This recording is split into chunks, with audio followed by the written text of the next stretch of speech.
Deadline के बाद सवाल ये उठा कि आखिर क्या करेगा ईरान। तो ऐसे में ईरान की तरफ से जवाब दिया गया है। ईरान के राष्ट्रपति की तरफ से, ईरान के सदर की तरफ से कहा गया है कि 1.4 करोड़ लोगों के साथ वो भी कुर्बानी देने के लिए तैयार हैं। करारा रहेगा जवाब। जी हां, इंतकाम का पूरा एक ऐसा प्लान बना चुका है ईरान कि तड़प उठेगी दुनिया, दहाइयों तक रोएगा अमेरिका। बड़ी खबर आपको दे रहे हैं। अमेरिकी डेडलाइन खत्म होने के बाद ईरान का रद्द-ए-अमल सिर्फ दिफा तक महदूद नहीं हो सकता, उसके आलमी असरात हो सकते हैं। हरमुज की नाकाबंदी तेल की कीमतों में बड़े पैमाने पर इजाफे का सबब बन सकती है, जबकि जेर समंदर इंटरनेट केबल्स पर भी हमले से डिजिटल निजाम ठप हो सकते हैं। इसकी हिकमत अमली सीधी है, अमेरिका की जीत को इतना महंगा बनाएं कि पूरी दुनिया उसकी कीमत अदा करे। अगर अमेरिका की डेडलाइन खत्म होने के बाद अमेरिकी शहरी इंफ्रास्ट्रक्चर पर हमले करता है ईरान, तो इस ईरान की जवाबी कार्रवाई सिर्फ दिफा तक महदूद नहीं रहेगी। ईरान इतने अरसे से अमेरिका जैसे मुल्क से लड़ रहा है, इसलिए वो तैयार है कि अगर जंग ना रुकी तो उसका मुल्क कई दहाइयों पीछे चला जाएगा। ये जानता है कि वो अमेरिका को शिकस्त नहीं दे सकता, लेकिन वो उनकी फतेह को ऐसा बनाएगा कि जब भी पीछे मुड़कर अमेरिका देखेगा तो पछताएगा। ईरान का हतमी मकसद जीतना नहीं, बल्कि अमेरिका की जीत को इतना तल्ख करना है कि पूरी आलमी मईशत कुर्बान हो जाए। रात 8 बजे के बाद मंगल को ये सिर्फ दो मुमालिक के दरमियान जंग नहीं बल्कि एक आलमी आफत बन सकती है। लिहाजा ये अंदाजा लगाने के दौरान कि अमेरिका किन ईरानी पावर प्लांट्स को निशाना बनाएगा, ईरान के मुमकिन इंतकामी इक़दामात पर गौर करना भी जरूरी है। इनको इस तरह देखा जा सकता है, आलमी मईशत पर हमला करेगा। हरमुज और इंटरनेट ईरान का सबसे बड़ा मुहलिक हथियार है, इसकी जोग्राफियाई हैसियत है, ये दुनिया के नब्ज को कंट्रोल कर सकता है। इसका दुनिया के दो अहम तरीन वसाइल पर कंट्रोल है जो तबाही का बायस बनेंगे। अपना हरमुज की मुकम्मल नाकाबंदी भी कर सकता है। ईरान ने ना सिर्फ धमकियां दी हैं बल्कि स्मार्ट बारूदी सुरंगों और GPS जैमिंग के जरिए इस रास्ते को किल जोन में तब्दील कर दिया। अगर एक टैंकर भी डूब जाता है तो तेल की आलमी कीमतें $200 फी बैरल तजावुज कर सकती हैं, बढ़ सकती हैं। उधर डिजिटल ब्लैकआउट की भी तैयारी ईरान कर सकता है, इस पर भी हथौड़ा अपना चला सकता है। बहीरे अहमर यानी रेड सी और खलीज फारस के नीचे चलने वाली फाइबर ऑप्टिक केबल्स ईरान के निशाने पर हैं। अगर ये केबल्स काट दी जाएं तो एशिया और यूरोप के दरमियान इंटरनेट, बैंकिंग और डेटा की मुंतकली रुक जाएगी, डेटा ट्रांसफर नहीं होंगे। ये डिजिटल एपोकैलिप्सी के बराबर होगा। ईरान का उसूल है कि अगर हम तेल नहीं बेचेंगे तो कोई नहीं बेचेगा। ईरान पानी और बिजली घरों पर हमला कर सकता है। मुत्तहिदा अरब अमारात, सऊदी अरब और कतर में डीसैलिनेशन प्लांट्स ईरानी मिसाइलों के सॉफ्ट टारगेट हैं। इन पर हमले का मतलब खलीजी शहरों में 48 घंटों के अंदर पानी पीने की किल्लत हो जाएगी, पीने के पानी की किल्लत होगी। ईरान के ज़ेरे ज़मीन मिसाइल शहर उसकी ताकत है। ईरान के पास सैकड़ों मिसाइल शहर पहाड़ों के अंदर दबे हुए हैं। ये अमेरिकी बमबारी के बावजूद मुसलसल मिसाइल फायर करने की सलाहियत रखते हैं। ईरान की साइबर यूनिट्स पर भी नजर डालनी होगी। ईरान की साइबर यूनिट्स जैसा कि हिंडाला ग्रुप पहले ही फाल है। बुहरान के वक्त अमेरिकी इंफ्रास्ट्रक्चर के खिलाफ साइबर हमले किए जा सकते हैं। अमेरिका के अंदर पावर ग्रिड, पानी की फराहमी और सेहत की देखभाल के लिए निज़ाम को हैक किया जा सकता है। और समंदर में बहरी जहाज़ों के GPS सिग्नल्स को फर्जी बनाया जा सकता है, जिसकी वजह से वो आपस में टकरा सकते हैं या उनसे हट सकते हैं।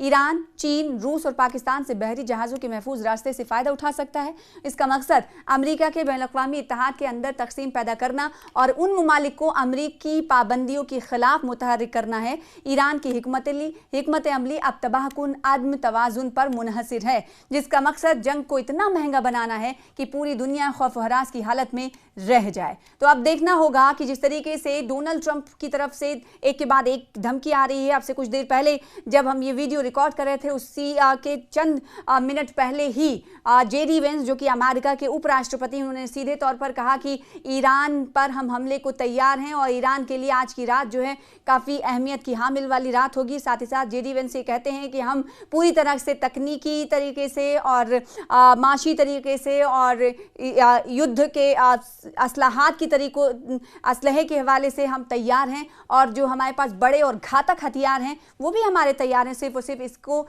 लेना पड़ेगा फैसला, किसे? डोनाल्ड ट्रंप को फैसला लेना होगा, और हम पूरी तरीके से डोनाल्ड ट्रंप के इशारे का इंतजार कर रहे हैं। साथ ही साथ JD वेंस ये कहते हैं, और इससे पहले डोनाल्ड ट्रंप ने भी कहा था कि आज की रात ईरान की सभ्यता को मिटाया जा सकता है। जी हाँ, बहुत बड़ा बयान अमेरिकी सदर और फिर उस बयान को दोहराया गया है जेडी वेंस की तरफ से। जेडी वेंस ने सीधे तौर पर कह दिया है कि आज की रात अमेरिकी एयर स्ट्राइक और ईरान के लिए एक सिविलाइजेशन के खत्म होने की रात हो सकती है।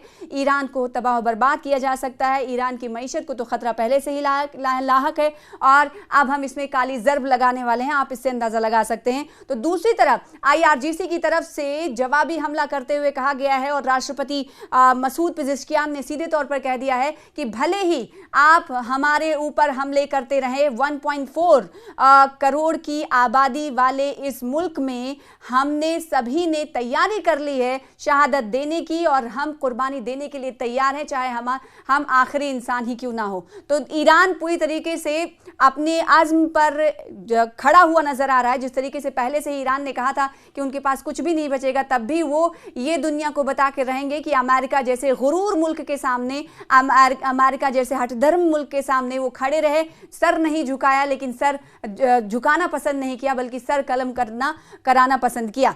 ऐसे में अब देखना होगा कि जो सिविलाइजेशन के चेंज होने की, सभ्यता के चेंज होने की बात कही जा रही है अमेरिका की तरफ से ईरान को लेकर, वो किस हद तक सही साबित होती हुई दिखाई दे रही है। कुछ जानकार मानते हैं कि जिस तरीके से अमेरिका ने कहा है, और अमेरिका के जो कॉन्फिडेंस में बूस्ट उस वक्त आया जब अमेरिका ने एक अपने पायलट को बचाने के लिए रेस्क्यू ऑपरेशन चलाया और रेस्क्यू ऑपरेशन एकदम फिल्मी अंदाज में हुआ। उसके लिए 200 मिसाइल्स को छोड़ा गया ताकि वहां से वो अपने पायलट को रेस्क्यू कर सके। और कहा यह जा रहा है कि जब रेस्क्यू ऑपरेशन चल रहा था, उधर से ईरानी सेना करीब थी और ऊपर से बमबारी चल रही थी, इस बीच उस पायलट को रेस्क्यू किया गया है। और अगर उस पायलट को रेस्क्यू ना किया जाता तो अपने आप में अमेरिका के लिए बहुत बड़ी किरकिरी थी। और वहीं से ये कहा जा सकता है कि अमेरिका पूरी दुनिया के निशाने पर था, किरकिरी हो गई थी और साथ ही साथ अमेरिका की जग हसाई हो गई थी। तो कहीं ना कहीं उससे थोड़ा सा इम्पैक्ट पड़ा है कि रेस्क्यू ऑपरेशन जंगज़दा इलाके में जाकर ईरान में चलाया और अपने पायलट को सुरक्षित महफूज तरीके से लेकर अमेरिका वापस आए डोनाल्ड ट्रंप या उनकी सेना। तो इससे कहीं ना कहीं एक बूस्ट मिला और इस बूस्ट के मिलने के बाद अब अमेरिका खातिर ताबड़तोड़ हमला करते हुए नजर आ रहा है।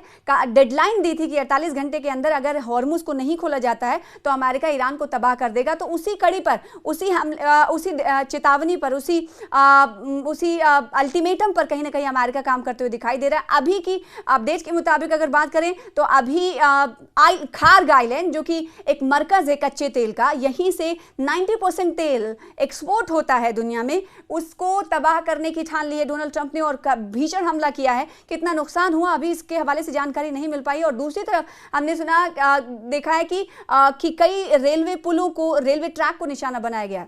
और फिर उसके बाद एनर्जी डे, आपको याद होगा कि डोनाल्ड ट्रंप कहते हैं कि पावर डे और एनर्जी डे होगा 7 तारीख को, यानी आज डेडलाइन खत्म हो रही है। उससे पहले अगर ईरान की तरफ से कोई बातचीत नहीं आती, वो पहले कहा था कि उनकी तरफ से कोई इशारा नहीं किया जाता है युद्ध के खात्मे को लेकर, तो ये आज आखिरी रात साबित होगी। अब एक और बयान उसमें जोड़ दिया गया कि ईरान के सभ्यता के खात्मे की आज आखिरी रात होगी, आज सिविलाइजेशन को हम खत्म कर देंगे, ये अमेरिका कह रहा है। तो दूसरी तरफ ईरान ने भी पलटवार करते हुए कहा है कि हम जान दे देंगे लेकिन झुकेंगे नहीं, आखिरी दम तक लड़ेंगे, कुर्बानी के लिए 1.4 करोड़ की आबादी तैयार है।